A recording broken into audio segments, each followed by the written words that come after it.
İndi isə əziz iştirakçılar, biz sonuncu panelə başlayırıq. Təchizat zəncirində risklərin idarə edilməsi panelindən söhbət gedir. İnanırıq ki, bu panel də sizin üçün faydalı olacaq və qaydalarımız isə dəyişməz olaraq qalır. Siz bəclərinizin üzərində QR kodları oxutmaqla istədiyiniz spikerimizə, moderatorumuza sualınızı ünvanlaya bilərsiniz. Panelimizin moderatoru isə Cəlalə Allahverdiyevadır. O, heyət əmək mərkəzində inzibati şöbənin rəhbəridir. Gəlin alqışlarla Cəlalə xanımı səhnəyə dəvət edək. Spikerlərimiz Vüqar Ağayev, Sriplus MMC şirkətinin həm təsisçisi, Qəhrəman Abbasov, Paşa Management Company satın alma üzrə qrup meneceri, Elçin Əzimov, VIP-nin satın almalar üzrə baş meneceri, Mətin Xəlili, Sokar Türkiyə satın alma və təchizat zəncirinin rəhbəri və Anar Adilzadə, Araz Supermarketlər şəbəkəsinin idarə heyətinin üzvü. Gəlin onların hər biri üçün bir daha gür alqış səsləndirək. Təşəkkür edirik ki, bizlə bərabərsiz. İnanırıq ki, ən yaxşı təcrübənizi iştirakçılarla bölüşəcəksiniz. Cəlalə xanım, söz sizdədir, panelimizə başlaya bilərsiniz. Çox sağ olun. Ümid edirəm ki, səsim eşidilir. Çox sağ olun. Bugünkü görüşdə burada olmağa çox şadam. Çox qürurlu bir missiyam var bugün və ayrıca da bugün burada 3-cü sessiyada qalan bütün iştirakçılara təşəkkür etmək istəyirəm. Çox sağ olun ki, getmədiniz. Bu bizə daha da qanad verir. Təşəkkür edirəm sizi.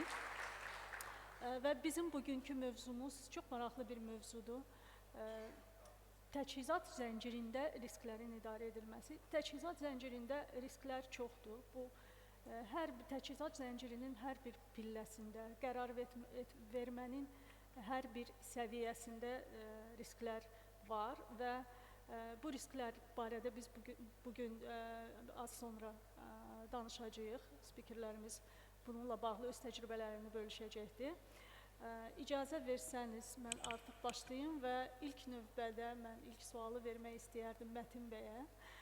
Mətin bəy, uğurlu təchizat zəncirinin idarə edilməsini necə təmin etmək olar? Təşəkkür edirəm Cəlalə xanım.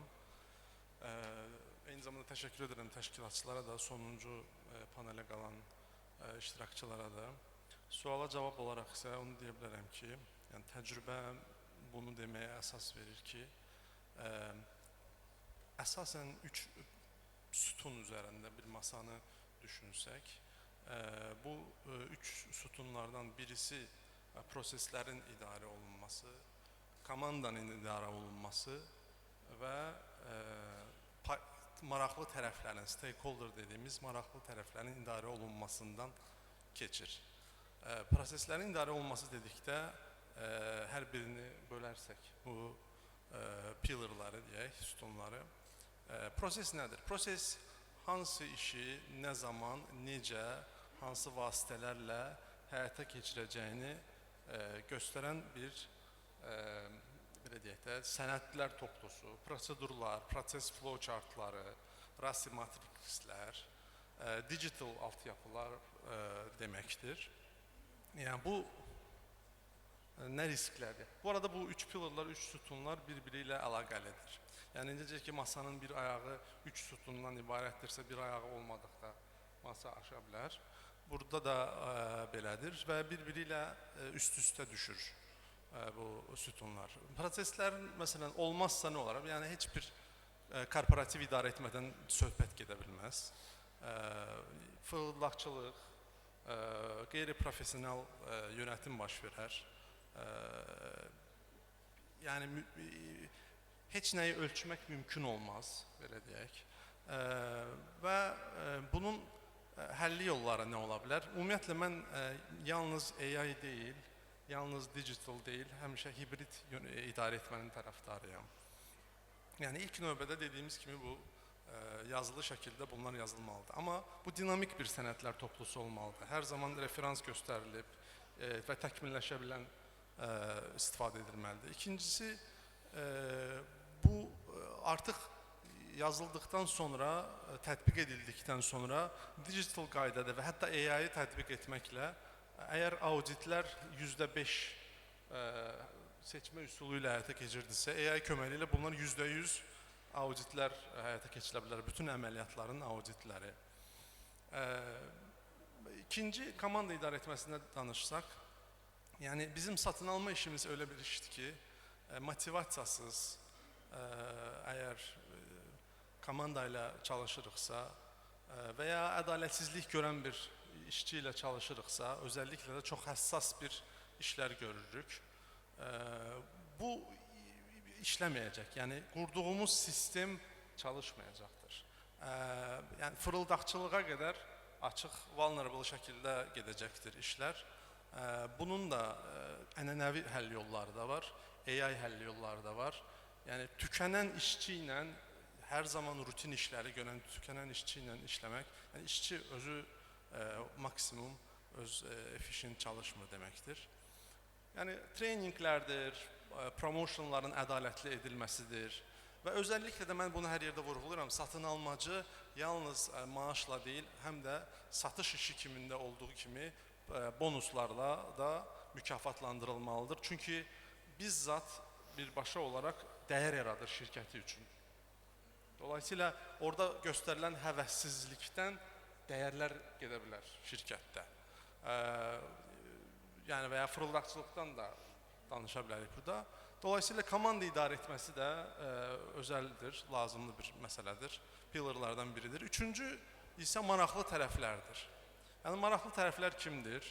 CEO-dur, CFO-dur, bizim tələb departmanlarıdır, tələblə gəlirlər müəyyən satın almaların həyata keçirilməsi üçün. Dövlət orqanlarıdır, bunlar hamısı stakeholderlarımızdır da və bunların maraqlı requirementləri, tələbləri və maraqlı olduğu şeylər çox vaxt konflikt təşkil edir bir-birinə. Və bu halda artıq satın alma və tədarik zinciri mütəxəssislərin üzərinə düşür, bunu koordinasiya eləmək. Orada da həll yolları nə ola bilər? Ənənəvi qaydada şirkətin strategiyası olmalıdır. Sənədlər toplusu olmalıdır ki, prosedurlar və rasi matrikslər, görev ayrılıqları, vəzifə ayrılıqları və digital altyapıda AI vasitəsilə də müəyyən məsələn, should cost analizlər yapmaq olar, hansının ki nəticəsində ən müvafiq ehtimal edilən qiymət obyektiv şəkildə çıxır ortaya və kommunikasiya üsulları, yəni stakeholderları necə mənəcə etmək olar, doğru düzgün kommunikasiyalar. İnanın, bunu, əminəm bunu, yəni təcrübəm bunu göstərir. Nə qədər doğru düzgün satın alma yapsanız da və gecikmələrin bir haqlı səbəbləri varsa da, o stakeholder manage edilməmişsə o şirkətdə həmişə gecikir satın alma. Bu həmişə belədir, amma doğru düzgün kommunikasiyası oldusa, prosedurlar haqqında məlumatlı oldularsa, maraqlı tərəflər, o krizislər çox rahat yönəltilə bilinir. Məsələn, AI-lar nə etmək olar? Müəyyən, bunu artıq tətbiq eləmişik biz şirkətdə. Proseslər və prosedurlar toplusudur. Müəyyən chatbotlarla artıq bizə adres edilmədən bütün prosedurları müvafiq tərəflər öyrənə bilirlər. İşlərin gedişatı haqqında da, yəni satın almaların gedişi haqqında da vaxtında məlumatlar əldə edilərək bu paydaşlar, yəni maraqlı tərəflər idarə edilə bilir. Dolayısıyla 3 dənə sütun görürəm. Proseslərin idarə olunması, komandanın idarə olunması və maraqlı tərəflərin idarə olunması ilə satın alma və tədarik zincirini yəni best practice-lərə çatdırmaq mümkündür. Təşəkkür edirəm. Elçin bəy, sizdən bir məqamı dəqiqləşdirmək istəyərdim. Daha doğrusu sualı sizə ünvanlamaq istəyərdim. Mətin bəy 3 məqamı vurğuladı, 3 komponenti vurğuladı. Bəs müqavilələr necə? Çox vaxt müqavilələrə nədənsə çox formal yanaşılır risklərin idarə edilməsində. Bəs sizcə risklərin idarə edilməsində müqavilənin real rolu nədən ibarətdir? Təşəkkür edirəm Cəlalə xanım. Hörmətli həmkarlar, xanımlar və cənablar, təchizat zəncirində risklərin idarə edilməsi barəsində danışanda bu prosesin ən əsas amillərindən biri məhz müqavilədir. Çünki müqavilə, biz hərdən bir müqaviləyə elə yanaşırıq ki, müqavilə yalnız qiyməti əks etdirən sənəddir. Sənəd kimi onu imzalayıb qovluğa qoyulan bir sənəddir. Amma əslində hər bir təchizat zənciri, hər bir satın alma münasibəti, hər bir öhdəlik, qiymət müqavilə üzərində qurulur. Və müqavilə riskin idarə edilməsində əsas bir vasitələrdən biridir. Burada bilirsiniz, bəzən risklər əlbəttə ki, qeyri-müəyyən olur. Misal üçün, məsələn, tikinti layihəsində təchizatçı bir avadanlığı tikinti sahəsinə çatdırmalıdır. Amma qlobal lojistika dəyişikliklərin, problemlərin nəticəsində həmin təchizat gecikir. Bu riski hansı tərəf daşımalıdır? Və yaxud tikinti layihəsinin ortasında aşkarlanır ki, mühəndislik dizayn səhvləri var. Bu risk hansı tərəfə şamil olunmalıdır? Və yaxud işin icrasında tətbiq olunan dövlət qanunları və yaxud normativ aktlar dəyişə bilər. Və bundan əmələ gələn xərclər, əlavə xərclər hansı tərəfə şamil olunmalıdır? Bilirsiniz, bu mürəkkəb işlərdə çox vaxt layihə tipli, infrastruktur, tikinti, neft-qaz layihələrində bu bir tərəfli bir fəaliyyət deyil. Və ona görə də bu elə bir ki, birgə məhsul olduğuna görə risklərin də idarə etməsi biraz çətinləşir, qeyri-müəyyən olur. Amma belə hallarda əsas prinsip odur ki, risk onu nəzarət və idarə edə bilən tərəfə ötürülməlidir. Yəni, çox vaxt danışıqlarda biz nəyə cəhd edirik? Riski zəif tərəfə ötürək. Öz danışıq gücümüzdən istifadə edək, maksimal dərəcədə riskləri bir tərəfə ötürək. Amma bu səmərəli, effektiv müqavilə ilə nəticələnə bilməz. Ən doğru yanaşma mənim təcrübəmdə odur ki, riskləri balanslı və səmərəli şəkildə bölüşdürmək tərəflər arasında. Burada bir məqama da toxunmaq istəyirəm ki, çox vaxt belə bir səhv yanaşma var ki, müqavilə imzalandıqda iş bitdi. Amma əslində yenə də mürəkkəb işlərdə, layihə tipli bir çox müqavilələr əslində imzalandıqdan sonra layihə gedişatı, dəyişikliklər,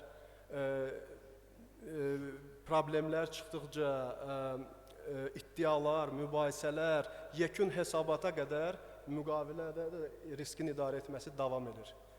Və bu baxımından çox vacibdir ki, bir çox vacib məqama toxunmaq istərdim ki, burada təşkilatlara tövsiyəm odur ki, daxili insan resurslarına təkcə müqavilənin hazırlanmasına dair yox, müqaviləni idarə etməsinə dair bilikləri və bacarıqları sərmayə yatırsınlar. Yəni, trening şəklində satın alma, müqavilə mütəxəssisləri bilikləri və bacarıqları inkişaf etsin.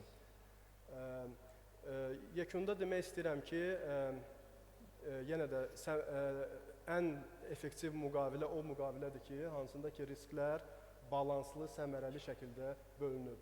Və bu halda müqavilə sabit əməkdaşlığa gətirib çıxarır. Təşəkkür edirəm. Çox sağ olun İlkin bəy. Bəli, buyurun Mətin bəy. Mən bir yorum vermək istəyirəm, hətta İlkin müəllimin dediyinə qüvvət olaraq. Həqiqətən də müqavilə idarə edilməsi post-avortda başlayır. Yəni, avort etdikdən, imzaladıqdan və kontraktı verdikdən sonra kontraktorlara, EPC kontraktorlara və ya C kontraktorlara müqavilənin idarə olması əslində oradan sonra başlayır. Çünki chain orderların, yəni ixtilaflı məqamların çıxma müddəti o vaxtdır və mürəkkəb layihələrdə bu çox labüddür. Mən hətta sizə bir faktı deyim, böyük şirkətlərdə ümumiyyətlə güclü kontrakt menecerləri olan inşaat şirkətlərində onların KPI-ları olur ki, change order çıxartsın. Ucuz işi götürürlər və KPI-lar qoyurlar, hədəflər qoyurlar özlərinə ki, mən əlavə change orderlar çıxardım, owner'dan, yəni işi verəndən qazanım. Böyle KPI-ları olur onların. Dolayısıyla təsəvvür edin, şirkətinizin layihəni vermişsiniz, kontraktı bitirmişsiniz, post award fəaliyyəti yoxdur, contract administration yoxdur. Silahlıların önündə silahsızsınız. Əgər contract administration fəaliyyəti yoxdursa post awardda. Çox sağ olun Mətin bəy. Qəhrəman bəy, sizə sual ünvanlamaq istəyərdim. Mətin bəy öz çıxışında əvvəl bu AI-ın rolundan danışdı bir qədər. AI-yə bir alət kimi istifadə etməkdən danışdı. Bəs sizin fikrinizcə necə? Deyək ki, süni intellekt və ERP-lər necə təchizat zəncirinin idarə olunmasında istifadə oluna bilər və hazırda bununla bağlı beynəlxalq təcrübədə hansı yeniliklər var?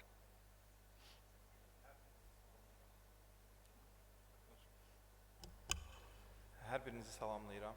Sizlərlə bir arada olmaqdan həqiqətən qürur duyuram. Tədbir çox mükəmməl şəkildə təşkil olunub. Cəlala xanım, sizə də sualınız üçün təşəkkür edirəm. AI-ın satın alma və ya tədarik zəncirində hansı və necə formada tətbiq olunmağına keçməzdən öncə ümumi istərdim AI barədə bir məlumatı qeyd edeyim sizə. Təqribən bir ildən yuxarı müddətdir ki, sırf süni intellekt sahəsində araşdırmalar edirəm. Bu texnologiyanın biznesdə hansı sahələrə nə cür təsir etdiyini, hal-hazırda dünyada trendlərin nələr olduğunu araşdırıram. Sizə qısa olaraq bir bilgi vermək istəyirəm. Hal-hazırda dünyada istifadə olunan, əsasən geniş yayılmış ChatGPT, Google Gemini, Grok olsun və digərləri, bunların böyük əksəriyyətinin, hələ ki heç biri həqiqi süni intellektin özü deyil. Bunlar süni intellektin başlanğıc hissəsi olan böyük dil modelləri deyilən bir qrupa aiddirlər. Bura videoların generate olunmağından, şəkillərin hazırlanmağından, kontentlərin yazılmağından tutmuş digər sahələr əhatə edir. Bunlar süni intellekti bir ağac kimi təsəvvür etsək, bunun bir gövdəsindən, bir hissəsindən biridir. Bundan əlavə olaraq ikinci mərhələ gəlir. Bunlar AI agentlar adlanır. Bizneslərdə daha çox proseslərin avtomatlaşdırılması AI agentlar tərəfindən aparılır hal-hazırda. Və məlumat üçün qeyd edeyim ki, AI agentlardan sonra agentic AI dediyimiz, hansı ki təsəvvür üçün deyim, menecerləri rollarını icra edə bilən agentic AI modelləri qurulur. Agentic AI modellərinin rolu AI agentları idarə etməkdir. Siz 5, 10, 100 AI agentı qurub bir satın alma şöbəsi yarada bilərsiniz və ya bir planlama şöbəsi yarada bilərsiniz. Onu idarə edən insan da ola bilər, agentic AI dediyimiz bu AI da ola bilər. Proses hələ ki bununla bitmir. Bundan sonra general AI dediyimiz, yəni insanın zəkasına bənzər bir zəka modeli formalaşdırılır. Bununla bağlı dünyanın aparıcı şirkətləri, böyük sərmayədarları, hətta ölkə səviyyəsində olan ABŞ, Avropa və digərlərində çox böyük iri həcmli layihələr aparırlar. Hələ ki bu general AI dediyimiz AI heç bir yerdə yoxdur, biz onu istifadə etməmişik.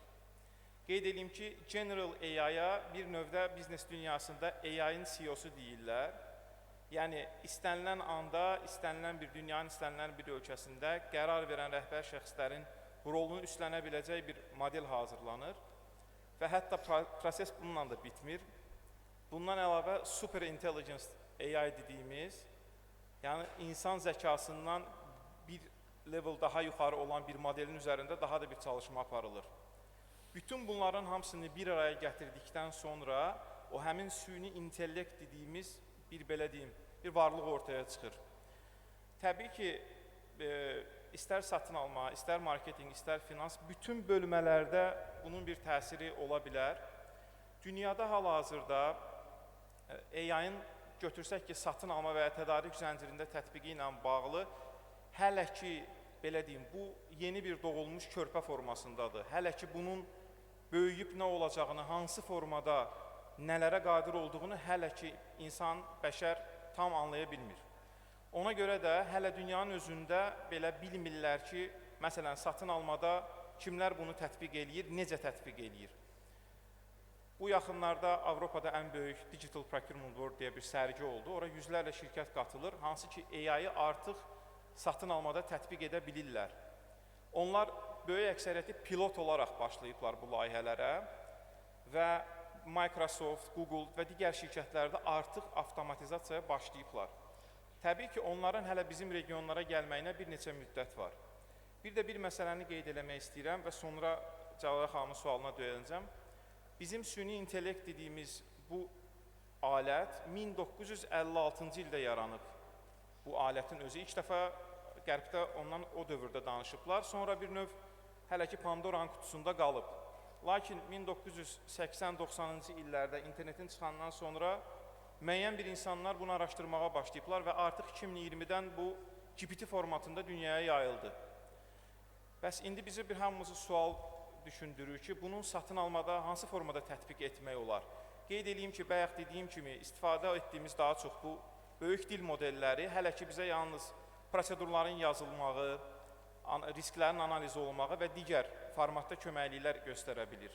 Lakin hal-hazırda həm Azərbaycanın özündə, həm Türkiyədə, həm Avropada artıq şirkətlər satın almaçı mütəxəssislərdən menecerlərə qədər tutmuş bizi, yəni insanları əvəz edə biləcək kapasitəyə sahib proqramlar üzərində çalışırlar. Və onlar o proqramları hazırladıqdan sonra artıq bizim ölkəmizə də gələcəklər və bizim də qapılarımız döyülməyə başlayacaq. Bura daxildir hal-hazırda o AI agentlər və agentic AI dediyimiz modellər, hansı ki bir satın alma mütəxəssisini rahat bir şəkildə əvəz edə biləcək formatda çalışan bir sistemdir. Hal-hazırda özüm bu sistemin üzərində işləyirəm və %80%-ə yaxın ortalama hazırdır sistem. Eyni sizin kimi, bizim kimi, satın almaçılar kimi qiymət sorğusu alır, bittablar hazırlayır, e-mailləri arxivləşdirir, suallara cavab verir və s. Düşünürəm ki, bu indi hal-hazırda bir, belə deyim, development dövründədir, bir inkişaf dövründədir bu məsələ. Yaxın 5 il ərzində həm bizim ölkəmizi, həm Orta Asiya və digər ölkələri əhatəsinə götürə biləcək layihələr gələcək. Orta Asiya ölkələrində artıq Özbəkistan və Qazaxıstan tətbiq etməyə başlayıb bunu. Mən orada olan həmkarlarla, satın alma rəhbərləri ilə danışıram. Hələ ki AI agent modunda bir çalışmalar eləyiblər, tətbiq eləyirlər. Mən düşünürəm ki, əsas sual budur və bayaq da zaldan gəlmişdi ki, bu bizi əvəzləyə biləcək. Baxın, insan istəsə hər bir şeyi əvəzləyə bilər və hər bir şeyi yarada bilər bir növ. Lakin bu AI dediyimiz bir alətdir. Necə ki internet var, necə ki texnologiya var, bu da bir alətdir. Lakin müəyyən çatışmamazlıqları var hal-hazırda və mənim düşündüyüm odur ki, tam olaraq hələ ki insanı əvəz edə bilməz. Risklər varmı mövzumuza uyğun olaraq? Bəli, var. Lakin biz riski problemə yox, bir opportunityyə, bir fürsətə çevirməliyik. Hal-hazırda bu etapdayıq, bu mərhələdəyik və onun üçün də sizlərə də tövsiyəm o olardı ki, bu sahəni ciddi formada araşdırasınız. O bizə gəlmədən biz ona getməliyik, biz ona öyrənməliyik. Və ümid edirəm ki, effektiv formada şirkətlərinizə fayda verə biləcək tərzdə onu tətbiq eləyəcəksiniz yaxında. Belə. Çox sağ olun Qəhrəman bəy, çox maraqlı idi.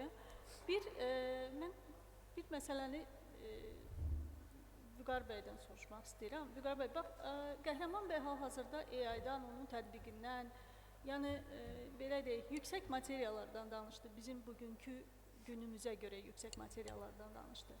Bəs bir qədər bugünkü günə qaydanda, hazırki vəziyyətə qaydanda və şirkətlərin hazırki, deyək ki, maturity səviyyəsinə qaydanda sizin fikrinizcə bugünkü gündə proqnozlaşdırma eləyən şirkətlər varmı?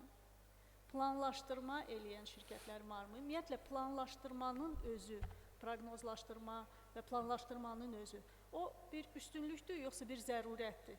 bugünkü gündə və bir çox şirkətlər hesab eləyir ki, bu lazımsız bir şeydir. Çünki gündəm o qədər tez dəyişir ki, hazırki vəziyyət o qədər tez dəyişir ki, artıq bugünkü plan ertəsi gün öz aktuallığını itirir. Bununla bağlı zəhmət olmasa deyir. Hörmətli həmkarlar, dəyərli iştirakçılar, təşkilatçılar, ilk öncə hamını salamlayıram. Təşəkkür edirəm suala görə Cəlal xanım. Ümumiyyətlə, proqnozlaşdırma haqqında, bəli, təəssüf ki, Azərbaycanda biraz yanaşma fərqlidir. Biz sanki neysə planlamağı, proqnozlaşdırmağı sevmirik. Amma ümumən dünyada götürsək, bütün demək olar ki, ABŞ bazarını məsələn götürsək, hələ 2009-cu ildə Amerikada IBF, Institute of Business Forecasting, etdiyi araşdırmaya görə 95% şirkət, yəni ayrıca öz planlama, proqnozlaşdırma şöbəsi var idi və hər bir şirkət proqnozlaşdırma ilə, planlama ilə məşğul olur.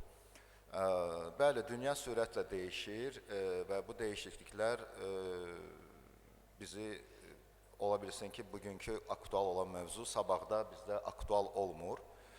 Amma bu əksinə mən deyərdim ki, proqnozlaşdırmanı daha da zərur edir. Nəyə görə? Çünki bir anlıq fikirləşək ki, bizim sabaha bir planımız yoxdur. Əgər sabit olsaydı hər bir şey, bizə o zaman mən düşünürəm ki, proqnozlaşdırmağa ehtiyac olmayacaqdır. Məsələn, düşünək ki, hər gün eyni havadır və biz artıq sabah nə edəcəyik? Eyni havadır və biz hər hansı bir dəyişikliyi etməyə ehtiyac yoxdur. Amma bu günləri demək olar ki, burada iştirakçıların çoxsu da hər bir kəs yəqin ki, gündəlik olaraq hava proqnozuna baxır. Nəyə görə baxırlar? Çünki sabahki gününü planlaşdırsın, ən azından giyimini, harasa getməyini və s. kimi. Planlama və proqnozlaşdırma ümumiyyətlə olmaması çox böyük riskdir. Dediyim kimi, hər hansısa bir şirkət əgər uğur qazanıbsa, bu sadəcə ona görə deyil ki, bu şirkət ya bəxti gətirib, ya nəsə uzun müddətli bir strategiya qurulub, uzun müddətli bir plan qurulub və bu plan əsasında uğur da gəlib, bir brend də məşhurlaşıb və ümumiyyətlə bu sahə kifayət qədər ciddi sahədir və yaxşı olar ki, bu sahəyə Azərbaycanda da ciddi fikir verilsin. Yəni, xüsusilə retail və FMCG sektorda biz bilirik ki, çox şirkətlərin overstock, stock-out və maliyyə sıxıntı problemləri olur bunun nəticəsi olaraq. Bu da hamısının əslində nəticə nəyə görə baş verir? Elə zamanında düzgün planlaşdırma, proqnozlaşdırma olmadığı üçün və ümumiyyətlə hər bir iş plandan başlayır. Plan bizim istiqamətimizdir. Bir düşünək ki, bu bizim üçün bir kompasdır. Bir düşünək ki, hər hansısa bir gəmi kapitanı kompasu olmadan açıq okeanda səyahət edir və yaxud da ki, bir təyyarə pilotu radar olmadan uçuş həyata keçirir. Təbii ki, riskdir. Bu, hara gedəcəyini, hara enəcəyini bilməyəcək. Eyni şey də bizim üçün plandır, planlaşdırmadır. Planlaşdırma olmadan təbii ki, biz də hara gedəcəyimizi bilmirik və dəyişən dünyada belə planlaşdırma, proqnozlaşdırma bizə gələcəkdə riskləri aradan qaldırmağı kömək edir.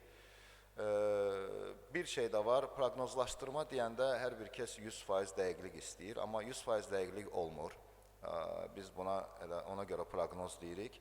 Proqnozlaşdırma sadəcə bir planlaşdırmada olan bir prosesin yaradılması üçün bir alətdir və alətdən düzgün istifadə etmək lazımdır. Təbii ki, Qəhrəman bəyin də qeyd etdiyi kimi, süni intellekt, AI, müəyyən ERP-lər, texnologiyalar bu günləri bu sahədə də geniş yayılıb.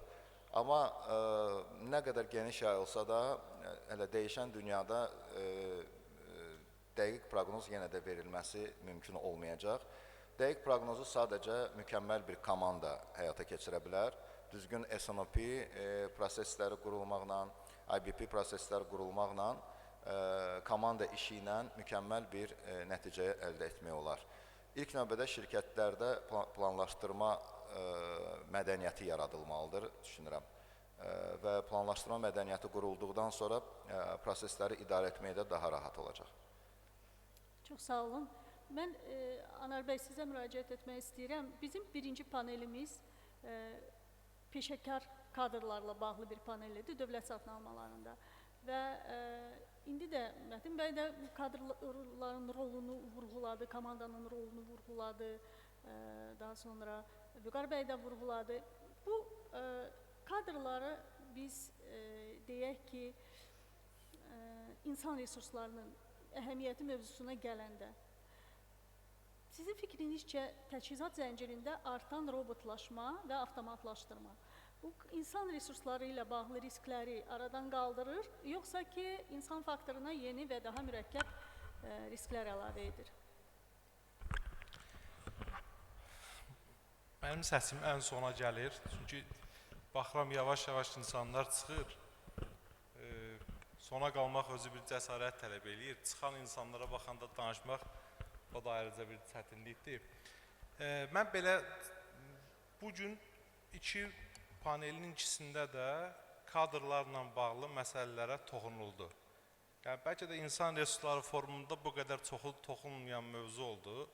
Deməli, yaralı yerimizdir. Mən depo və logistika, nəqliyyat tərəfdən deyəcəm, toxunulmayan bir cavab oldu burada. Gənclər rəqəmsallaşma artdıqca xüsusilə fiziki əməkdən qaçırlar. Yəni, bunun tək təhsillə, verilən təlimlərdən əlavə biraz da tənbəlləşmə və fiziki əməkdən qaçmaq mərhələləri də var. Burada nə baş verir? Təbii ki, bir insanın getməsi özü ilə bir yerdə təcrübələri aparır, sistemi qopardır. Bu qoparan sistemi nə edirik? Avtomatlaşmanı tətbiq eləmək istəyirik. Bu səfərdə başqa bir tərəqqi ilə bir yerdə risklər gəlir. Bunun ən birincisi mənə görə kiber təhlükəsizlikdir. Birincisi, dünənə qədər risk fiziki idisə, bu səfər artıq bir də rəqəmsal risk deyə bir risk ortaya çıxır. İkinci, texnoloji asılılıq. Nə qədər bir avtomatlaşmanı tətbiq eləyəndə insanlar buna müqavimət göstərsə də, bir müddətdən sonra buna öyrəşmiş insanlar bu avtomatlaşma bir gün dayananda artıq geriyə, müvəqqəti olaraq geriyə fiziksal işləmlərə qayıtmaq istəyəndə direnc göstərirlər. Bu da bir asıllıq formatında insanlar, bütün sistem pozulmuş olur. Yəni, üçüncü məsələ isə, az əvvəl biraz vurğuladım, keçid dönəmində insanların buna direnc göstərməsi. Yəni, burada artıq güc nəyə düşür? Və hər hansı bir avtomatlaşma və ya robotlaşma mərhələləri gəlirsə, düzgün kommunikasiya və keçidi izah eləmək lazımdır. Yəni, insanlar artıq gələn avtomatlaşmanı özünə bir rəqib kimi görməli deyirlər. Tam tərsi, yəni biz düşünən tərəf olacağıq, amma dəqiq və təkrarlanan işləri görən tərəf olacaq robot. Yəni, dünənə qədər fiziki və ya virtual fiziki görən işləri bu səfər ötürəcək robotlara. Yəni, mənə görə ən riskli tərəf bunu görürəm. Bu siyahını uzatmaq olar. Çox sağ olun. Bizim zaldan suallarımız var. Elçin bəydir. Elçin bəy, müqavilələrdə vendorun podratçını audit etmək kimi tələbi qeyd edə bilərmi? Vendor tələb edərsə, satıcı istənilən sənədi təqdim etməlidir kimi bir bənd. Mən belə başa düşürəm ki, biz podratçını audit edə bilərikmi və bununla bağlı tələbləri qoya bilərikmi? Yəni, satın alan təşkilat podratçını audit eləyə bilərmi? Bəli, mən belə başa düşdüm. Burada vendorun podratçını yazılıbdır, amma vendorla podratçı harca sinonim sözlərdir. Bəli, yəni satın alan təşkilat, sifarişçi normalda mənim təcrübəmdə belə bir bəndlər mövcuddur. Audit haqları və bu əlbəttə ki, bir neçə səbəbdən, bir neçə risk tərəfindən yəni ki, mövcuddur və tamamilə normal haldır. müəyyən əlbəttə ki, müqavilənin kommersiya modelindən asılı olaraq bəzi fərqlər ola bilər. Misal üçün, əgər müqavilə sabit qiymət əsasında modelində, yəni fix lump sum modeli əsasında qurulubsa və artıq razılaşıbsa, audit haqları olur, mövcuddur, amma artıq qiymətləri audit eləmək mümkün ola bilməz. Çünki bu artıq müqavilənin prinsipinə qarşı çıxır. Amma müəyyən bir risklər var ki, onlar hər zaman satın alan təşkilat onlara audit haqlarını qorumalıdır. Bu antikorrupsiya, uyğunluq, etika riskləri, bəli, səthənlə bağlı risklər və bu kimi risklərdə mənim fikrimcə satın alan şirkət bunlara diqqət yetirilməlidir və həmin maddələri düzgün şəkildə müqavilədə əks etdirməlidir. Çox sağ olun. Özümdən deyə bilərəm ki, beynəlxalq təşkilatlarda bu çox tez-tez rast gəlinən bir praktikadır. Bizim bütün müqavilə formalarımızda audit etmək hüququmuz mütləq şəkildə qeyd edilir və hətta bu hüququ üçüncü tərəflərə ötürməyimizlə də bağlı bənd var ki, bunu bizim adımızdan üçüncü tərəf edə bilər. Növbəti sualımı yenə də Mətin bəy sizə vermək istəyərdim. Anar bəy çox gözəl o insan resursları barədə danışanda dedi ki, orada insanlar tənbəlləşə də bilər, necəsə peşəyə qayıtmamaq istəyə də bilər və s. Bəs kritik kadr asıllılığı məsələsi, riski daha doğrusu və biliklərin demokratikləşdirilməsi üçün ən təsirli strategiya hansı ola bilər? Təşəkkür edirəm. Kritik kadr asılılığı dedikdə, gəlin ilk öncə bunu açaq, kritik kadr asılılığı nədir? Yəni, kritik kadr odur ki, bu insan şirkətdə obyektiv və subyektiv səbəblərdən tacit knowledge deyilən bir bilgi və təcrübədən özündə saxlayır. Obyektiv və subyektiv səbəbdən özündən asılı eləməyə çalışır və bu problem, business continuity problemi yarada bilər. Bu insanı itirdikdə şirkətin əməliyyatlarında problem yaranar. Bir də toksik environmentda açıkçası yarana bilər şirkətdə. Dolayısıyla bu problemi necə həll eləmək olar? Vəzifə bölgüsü olmalıdır. Rotationlar ola bilər. Yəni, eyni şəxs illər boyunca eyni vəzifədə olmamaqla rotate ediləcəkdir bu kadrlar və istər-istəməz bir-birlərini backup eləyəcəklər. Və çalışdığı müddətdə əldə edilən bütün informasiyalar müəyyən bir databazada saxlanılacaqdır. Bu onun kompüterində deyil, ortaq platformlarda, daha da iləri gedərsək, müəyyən ERP-lərdə və softwarelərdə saxlanılmaqla bu məsələ həll edilə bilər.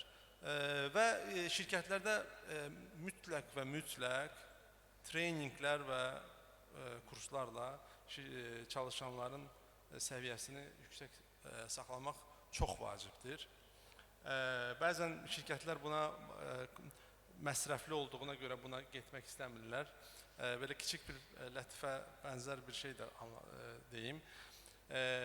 CEO şirkətin öz çalışanların treyning edib inkişaf elətdirmək istəyir və bu da kostdur da şirkət üçün. CFO da büdcənin həmişə saxlanılmasının peşindədir. Deyir, axı bu kostdur. Biz bunları inkişaf elətdirək, bunlar da çıxsın, getsin. CEO da cavabında verir ki, yaxşı, biz bunları inkişaf elətdirməyək, onlar da qalsın.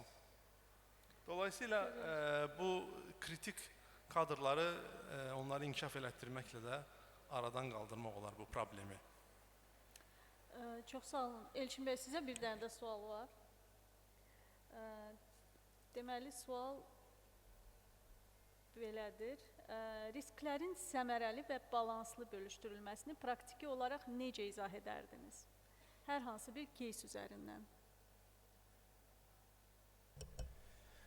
Bəli, çox sağ olun. Bilirsiniz, əslində əlbəttə ki, bu asan iş deyil. Amma bu balanslı və səmərəli bölüşdürmə hazırlığı danışıqlar nəticəsində əldə oluna bilər. Bu məsələdə 2 dənə əsas meyar var. Biri odur ki, nəzarət. Riski təhlil edəndən sonra anlamaq lazımdır ki, hansı tərəf bu riskə doğrudan da nəzarət edə bilir.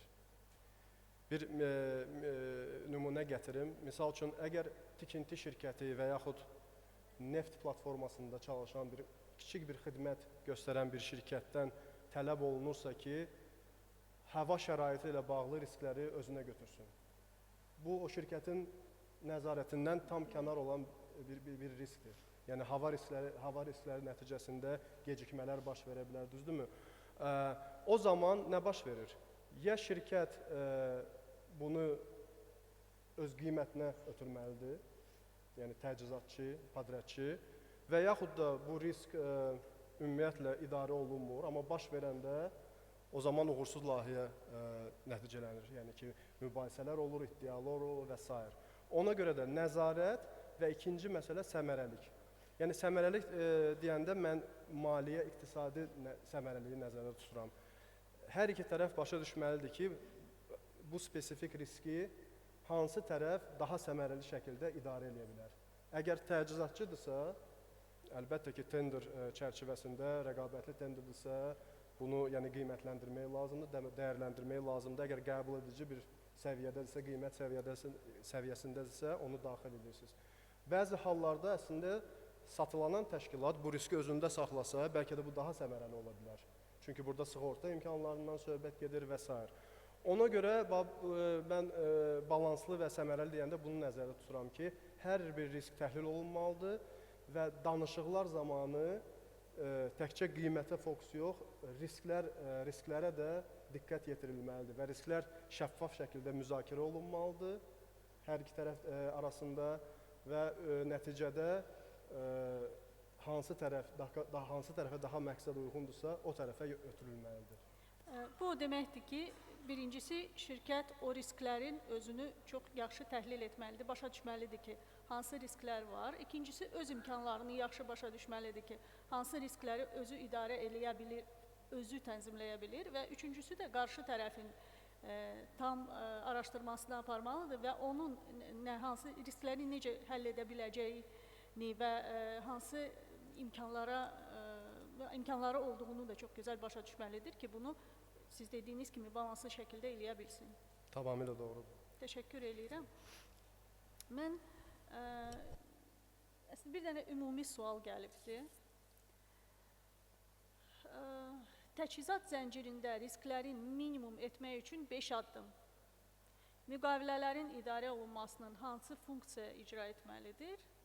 Və bu sualı daha ətraflı aça bilərəm əgər ehtiyac olarsa.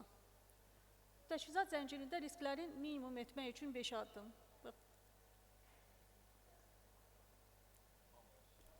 Hamıya sualdır. Bəli.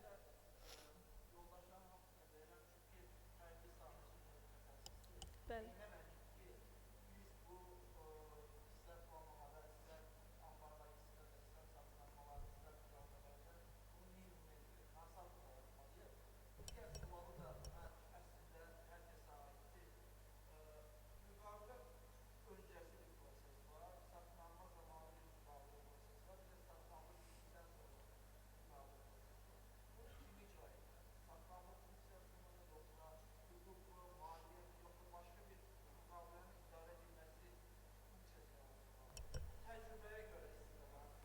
Mən istəyərdim məhz bu son dediyiniz suala cavab verim. Sonra çünki son yəni 10 illik təcrübəmdən yola çıxaraq deyirəm ki, hər iki formatda bizim komandamız çalışıbdır. Yəni bir çox şirkətlərdə də hal-hazırda belədir.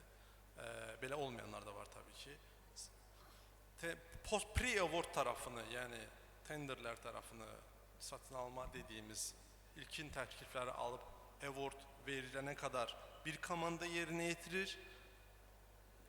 Müqavilə tərəfini və ya müqaviləyə hazırlıq, müqaviləni yapıb imzaya verənə qədər digər komanda yetirir. Bunlar fərqli olur.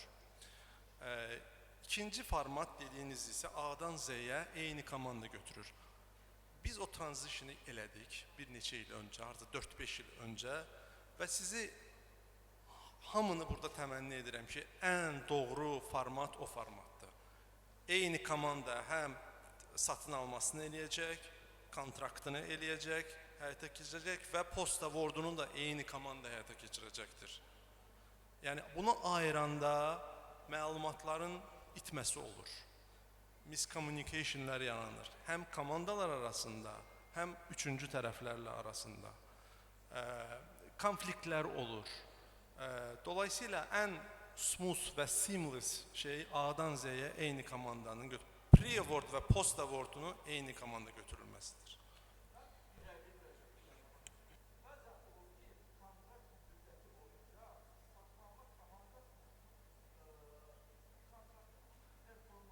Dəyərləndirmə vaxtı həvəsi olmur. Bu ən önəmli bir şeydir.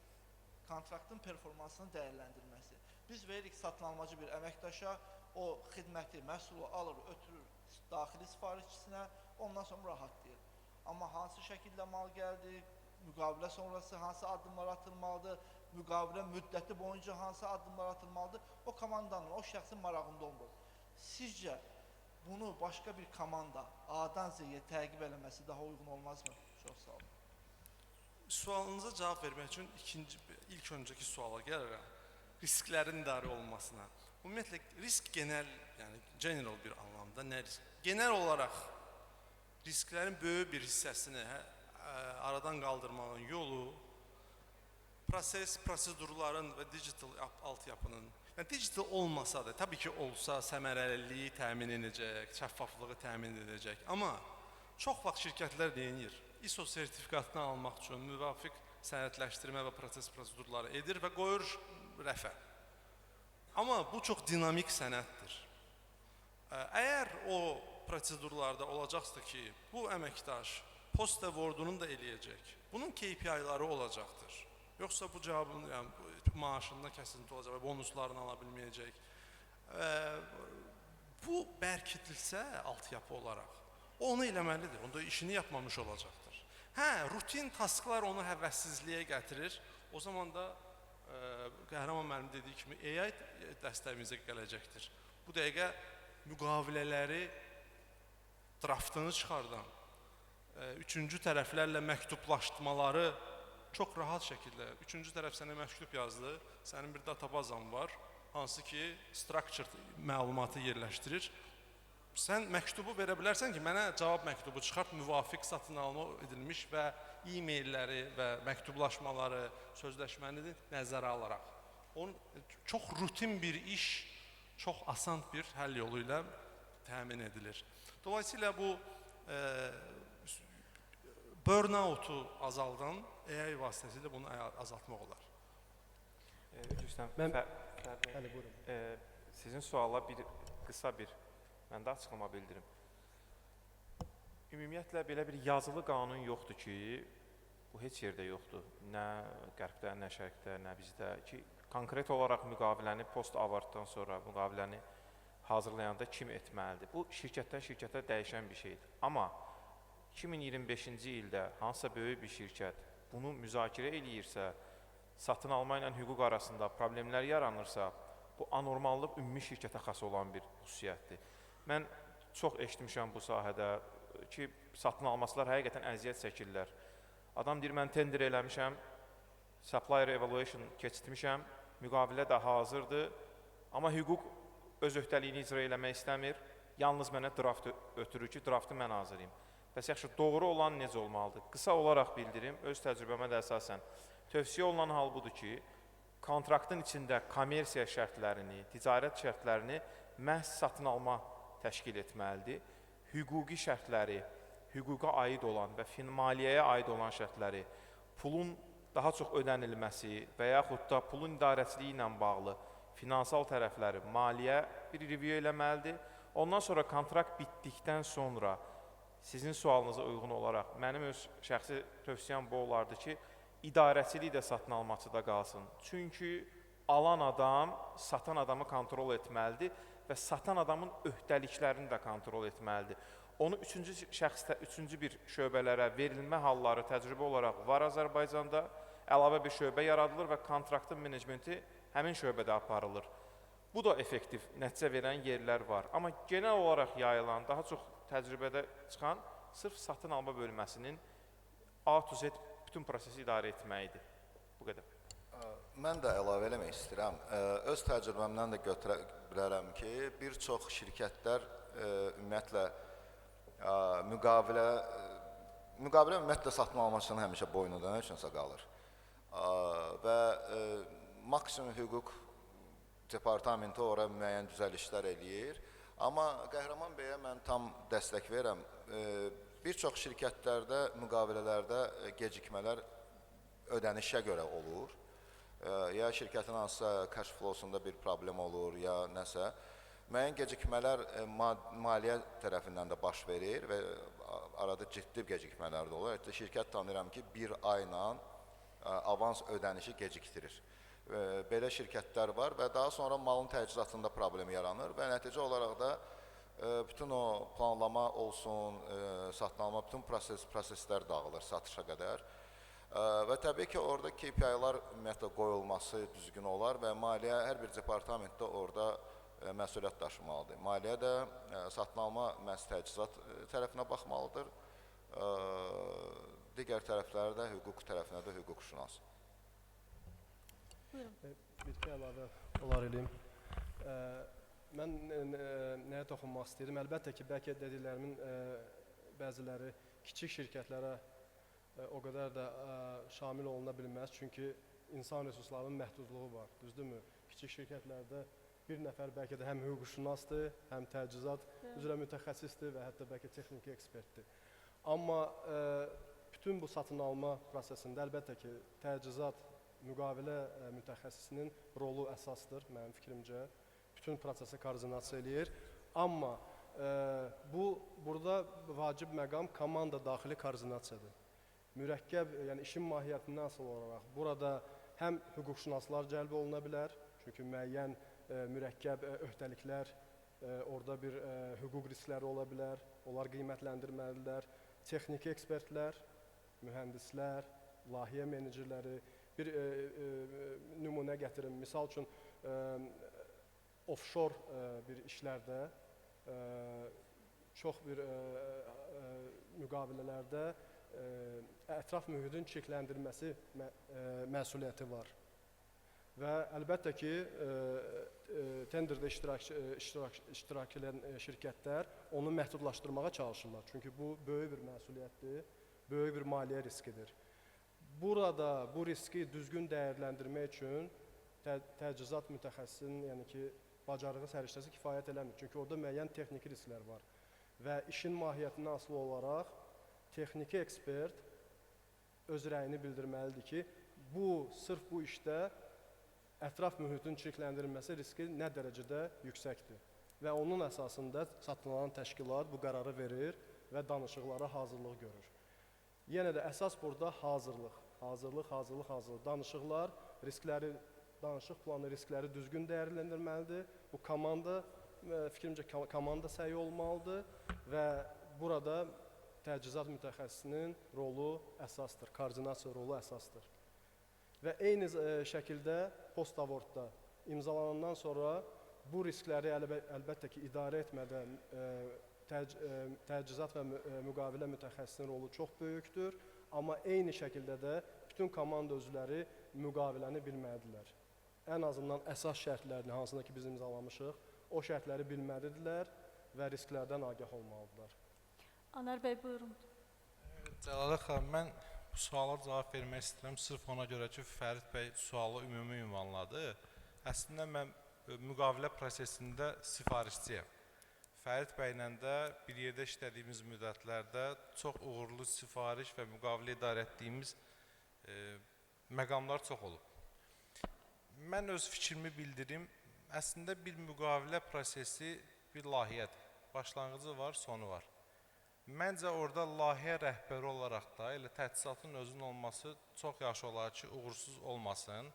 Amma təbii ki, orada layihənin qrup üzvləri kimi dediyiniz hüquq risk tərəfləri, maliyyə və s. bölmələr iştirak edə bilər, amma A-dan Z-yə məhz bir yerdə olması və layihə rəhbərinin təchizat komandası olması bizim də təcrübəmizdən görmüşük ki, uğurlarının əsas səbəbidir.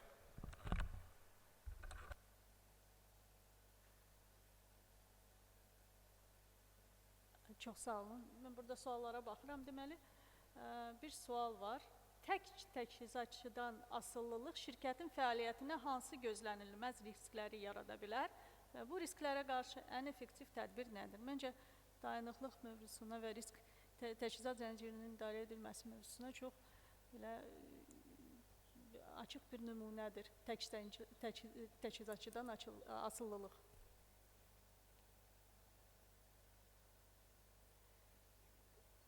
Bəli, tək təchizatçıdan asıllılıq hansı risklər doğurur və bundan qaçma yolları nədir?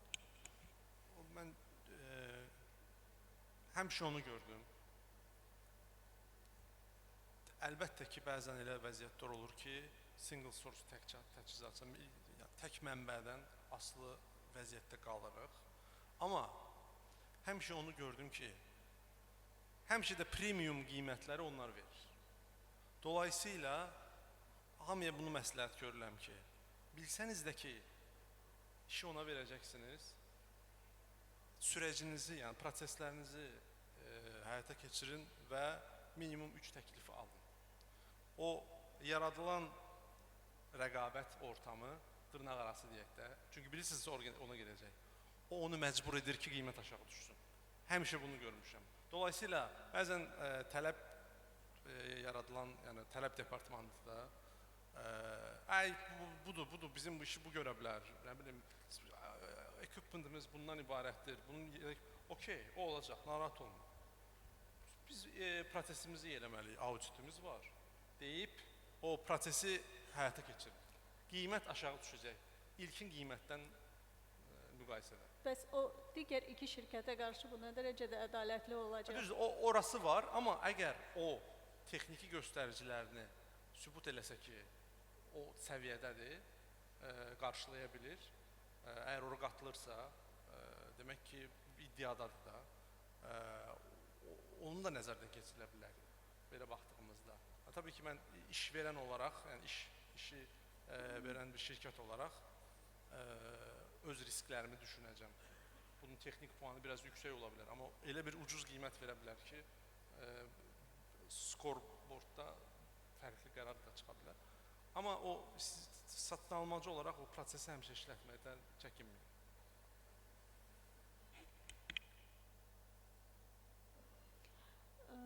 Bir sual var. Satın almanın və təchizatın bir komandada olması ya bir strukturda olması hansı risklər doğurur? Bunlar ayrı olmalıdırmı?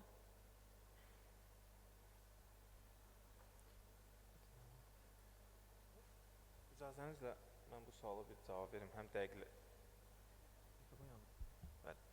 dəqiqləşdirmək istəyirəm. Azərbaycanda çox az şirkətdə satın alma və təchizat iki bölmə bir arada çalışır. Çox azdır bu. Yəni çox geniş yayılan bir hal deyil. Bayaq dediyimiz məsələdə əslində bəzi şirkətlər ona təchizat deyirlər. Müqavilə tədarükçü firma ilə bağlandıqdan sonra həmin müqavilənin bir növ call-off orderlarla sifariş eləyən bölməyə bizdə bir növ təchizat deyirlər. Bu yenə də həmin şirkətin iş prosesindən asılı bir şeydir. Məsələn, Azərbaycanda böyük banklardan birində bu formada struktur qurulub, 12 nəfər satın alma komandası var və onlar çatdırmırlar ki, müqavilədən sonra şirkətlərə sifarişləri keçsinlər. Müqavilələr onlarda adətən bir illik bağlanılır, lakin komanda azdır deyə çatdırmırlar, ona görə əlavə bir bölmə var, həmin o bölmə icra edir. Bu daha çox şirkətdən şirkətə asılı olan bir haldır. Risk isə belə bir güclü bir risk yoxdur əslində ortada. Çünki müqaviləni bağlayan, işin kommersiya tərəfini icra edən satın almadır. Nə risk ola bilər? Əsas bu risk var. Həmin bu təchizat komandası tədarükçü şirkətlə bir növ əlbir olub, müqavilədən kənarlaşma, change orderlar yarada bilərlər. Məsələn, müqavilədə 1 milyon manatlıq mal nəzərdə tutulub 6 ay ərzində. təchizat komandası 1 milyon 500 min manatlıq mal sifariş edə bilər və bu əsas risklərdən biridir. Demək olar ki, müşahidə olunan problem də budur ən çox. Bu qədər. Vüqar bəy, sizə bir sual istəyərdim verim. Sizcə biz proqnozlaşdırmadan, planlaşdırmadan danışdıq. Sizcə ideal bir məlumatlar olmadan yüksək proqnoz dəqiqliyinə nail olmaq mümkündürmü? Və burada daha vacibi nədir? Hansısa bir konkret alqoritmdir, yoxsa ki şirkət daxili proqnozlaşdırma mədəniyyətidir? Ümumiyyətlə, Planlaşdırma mədəniyyəti. ideal məlumat dedikdə, ideal məlumat heç vaxt olmur. Yəni, ideal data yoxdur və məhz proqnozlaşdırmadan bayaq da qeyd etdiyim kimi gözlənilən 100%-lik dəqiqlik də mümkün deyil. Bunu yəni bugünə qədər heç bir şirkət nail olmayıb. Çünki proqnoza təsir edə biləcək, proqnoz fakt nisbətində təsir edəcək həm daxili, həm xarici faktorlar var ki, yəni bizdən asılı olan bir şey deyil. Bu rəqiblər ola bilər, bu bazardakı maliyyə oynamaları ola bilər və digər. Təbii ki, proqnozlaşdırma və planlaşdırmada ilk növbədə ideal komanda olmalıdır. Çünki ideal komandanı biz qura bilərik, bu bizim əlimizdədir. Amma rəqəmləri biz 100%-lik dəqiqliyə çatdırmaqda çətinlik çəkə bilərik, mümkünsüz görsənə bilər. Ona görə ən yaxşısı ideal proseslərdir. Ümumiyyətlə, proqnozlaşdırma və planlaşdırma olmayan şirkətlərin ən böyük problemləri nə olur? Məsələn, ticarətlə məşğul olan şirkətlərdə stock-out, overstock problemləri yaşanır ciddi şəkildə hər zaman. Bu isə nəticədə stok artığının yaranması müəyyən cash flow-da problem yaradır və ümumiyyətlə maliyyə sıxıntıları yaşayır həmin şirkət, daimi kreditlərə girir və s. Amma bu proqnoz və ümumiyyətlə nəsə də baş verdikdə, hansı biz risklardan danışırıq, risk baş verdikdə şirkət sadəcə reaksiya verir, bu reaktiv bir şirkətə dönür. Amma bu günləri yaxşı olar ki, bir şirkətlər proaktiv olsunlar. Proaktiv olması üçün də əllərində müəyyən qədər proqnoz olmalıdır. Və proqnozlarda da mükəmməl bir nəticə əldə etmək üçün sadəcə burada bir ayrıca planlaşdırma mədəniyyəti olmalıdır. SNOP proses mütləq şəkildə qurulmalıdır, Sales and Operation Plan və bunun iştirakçıları tək planlama deyil, həmçinin maliyyə, marketinq və satış olmalıdır və razılaşdırılmış bir proqnoz olduqdan sonra artıq şirkət hansısa bir istiqamətdə yaxşı nəticələr əldə edə bilər. Və bu proses daimidir. Yəni, bunu bir dəfə plan qoyduq, gələn il bunu icra edəcək, bu səhv fikirdir. Plan, proqnoz hər ay, hər həftə yenilənməlidir. Hər müəyyən təsir edən bir faktor varsa, biz dərhal ona qarşı bir tədbir görüb düzəltməliyik. Çox gözəl bir məsələyə toxundunuz ki, proqnozlaşdırma olmayanda deyək ki, overstock olur. Overstock da ilə nəticələridir. Bu tullantılardır. Tullantılar da birbaşa ətraf mühitə təsir edir. Burada biz risklərin idarə edilməsi ilə daha dayanıqlı bir mühit, daha dayanıqlı bir gələcək özümüzə necəsə təmin edə bilərik. Yəni biz bu bir nümunə olaraq, baxın, overstock tullantıdır. Tullantı ətraf mühitə müəyyən bir təsirdir, zərərli bir təsirdir. Bunları biz əvvəlcədən planlaşdıraraq, proqnozumuzu düzgün quraraq, haradasa bu riskləri azaldıb, tullantıları da azalda bilərik. Yəni ətraf mühitə də zərərli təsir az olar. Həm də ki, bizim maliyyə baxımından da göstəricilərimiz daha yaxşı olar. Əlbəttə, yəni şirkətlər ümumiyyətlə hər hansı bir maddi sıxıntı keçəndə ilk növbədə danışılan o olur ki, biz optimallaşdırma etməliyik və müəyyən xərcləri azaltmalıyıq. Halbuki siz qeyd etdiyiniz kimi şirkətlər overstock yığdıqca, düzgün planlaşdırma etmədikcə ciddi şəkildə itkilərlə üzləşirlər və bu itkilər həm ətraf mühitə ziyan vurur, həm də ümumiyyətlə şirkətin mənfəətinə. Elementar məsələn tutaq ki, bir şirkət bir 25-30% marja ilə işləyirsə, O 25%, 30%-ın içərisində hardasa 60-70%-i əməliyyat xərcləri tutur. Vergi xərclərini də nəzərdə tutsaq, o 30%, belə də 100%-lıq bir satışın hardasa təxmini 5-7%-i mənfəət ola bilər. Və əgər bizim tullantımız 2-3% civarındadırsa, biz mənfəəti yarı-bayarı itiririk. Biz sadəcə 3% itirmirik. Çünki mənfəətin 6%-ından danışırıqsa. Və nəticədə də o itki olanda nə baş verir? Gəl ixtisar eləyək, nəsə xərclərimizi azaldaq, yeni kompüterləri almayaq, daha ucuz ofisə keçək, daha ucuz ambar saxlayaq.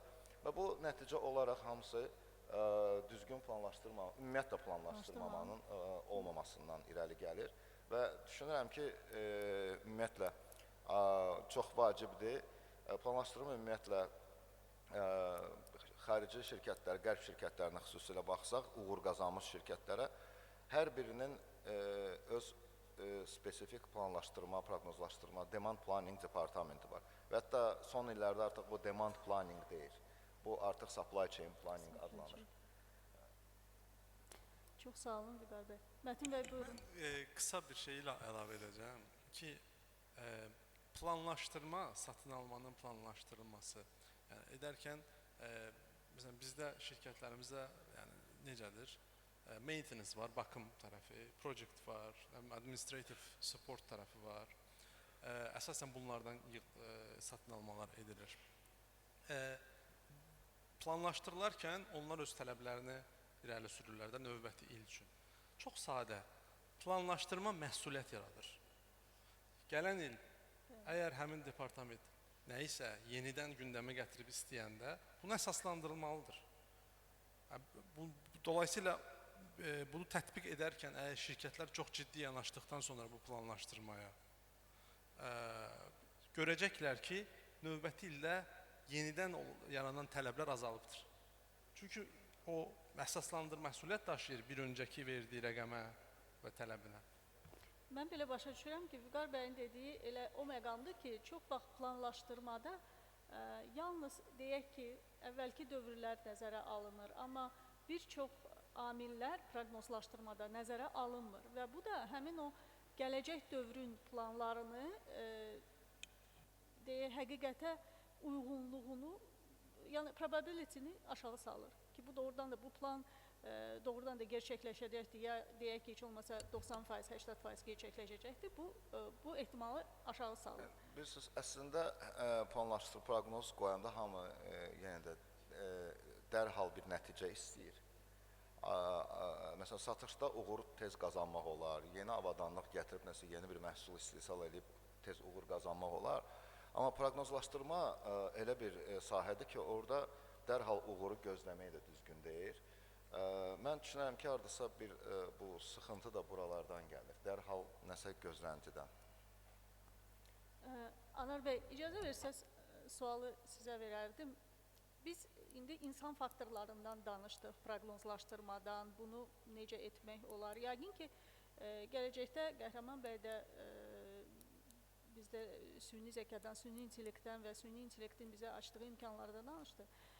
Yəqin ki, avtomatlaşdırma və robotlaşdırma da gələcəyə öz təsirini göstərəcək və gələcəyə öz təsirini göstərəndə burada bu robotlaşma, avtomatlaşdırma getdikdə insan rolu nədə qalacaqdır?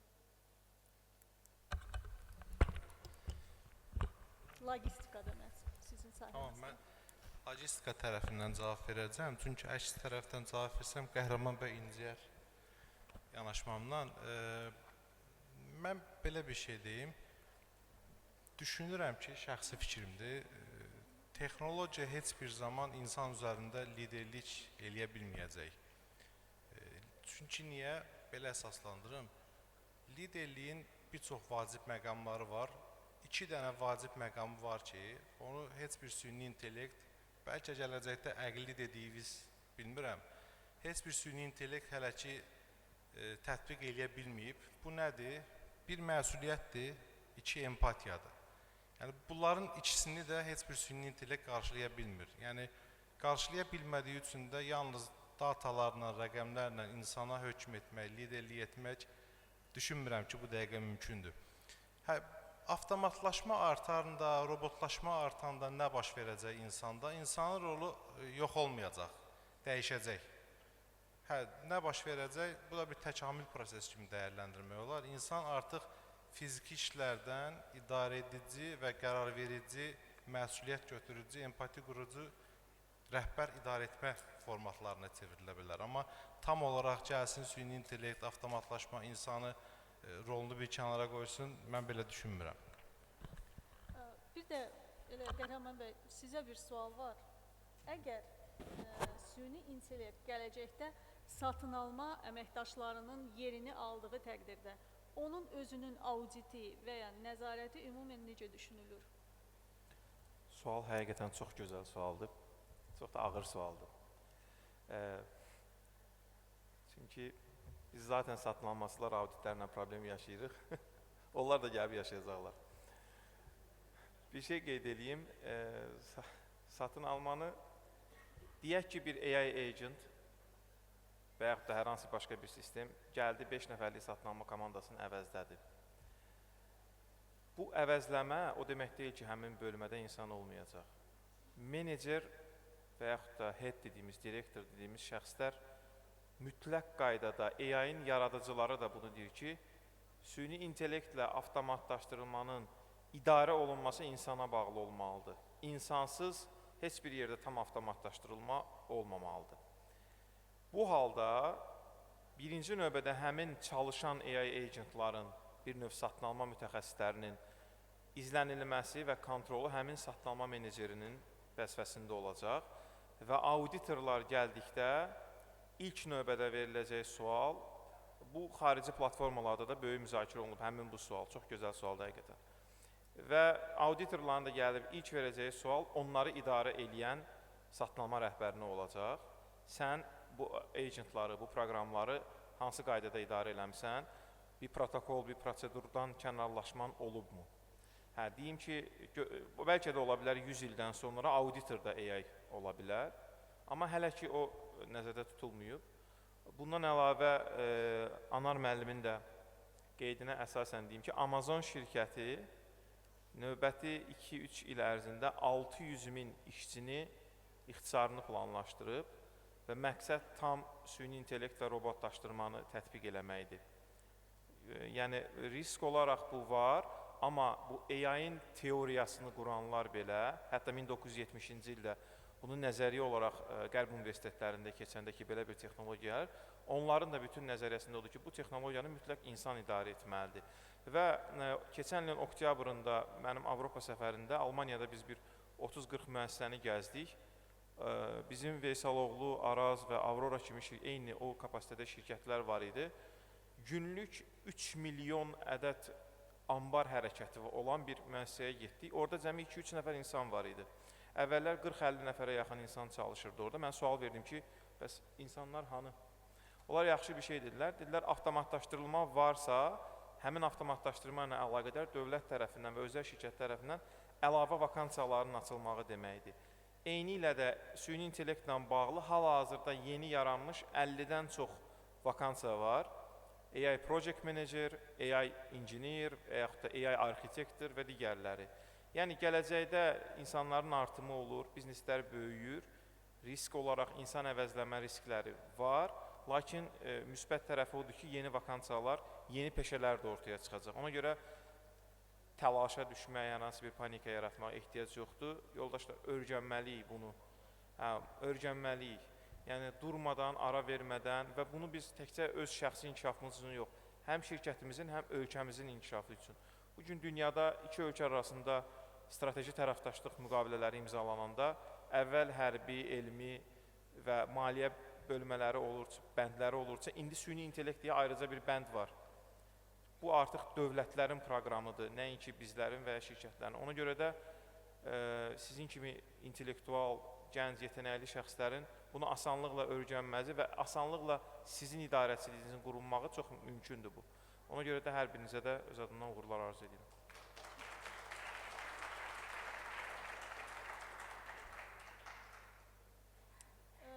Bizim vaxtımız əslində sona yetib, amma bir dənə sual var.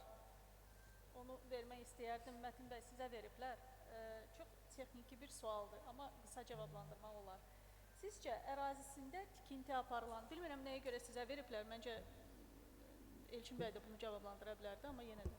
Sizcə ərazisində tikinti aparılan alıcı tərəfin ərazisində padratçısı deyil, subpadratçısı tərəfindən sətəm qaydalarının pozulmasına görə alıcı məsuliyyət daşıyırmı və bununla bağlı müqavilə üçüncü tərəf öhdəliyi mütləq olmalıdırmı?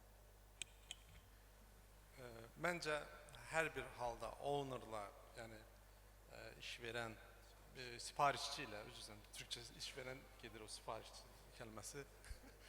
Sifarişçi ilə qarşı tərəf, kontrakt tərəfi kontraktordur, subkontraktor deyil. Hər bir halda kontraktor o sətəm məsuliyyətini 100% daşımalıdır.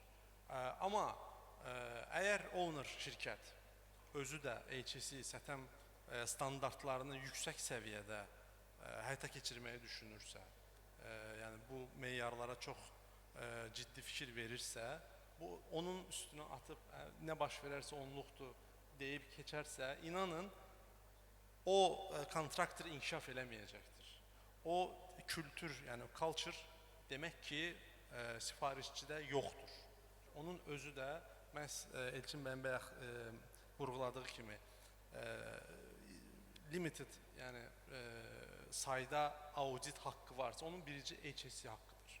Yəni sifarişçi hər zaman kontraktoru və ya subkontraktoru proje ona aiddir deyə audit eləyə bilər. Belə. Amma məsuliyyət daşıdığı tərəf bir mənalı kontraktordur, subkontraktor deyil. Bir dənə də əlavə edeyim, Cəlalə xanım, Mətin bəylə tam razıyam. Burada bir də müqavilə və hüquqi tərəfi var. Yəni tam razıyam ki, məsuliyyət padratçıda qalır. Yəni sifarişçi ilə birinci əsas main kontraktorda deyirlər ona. Amma belə bir gözlənti var ki, əsas şərtlər subpadratçılara da tərəfə ötürülməlidir. Yəni subpadratçıların risk profili ciddi bir şəkildə fərqli olmamalıdır.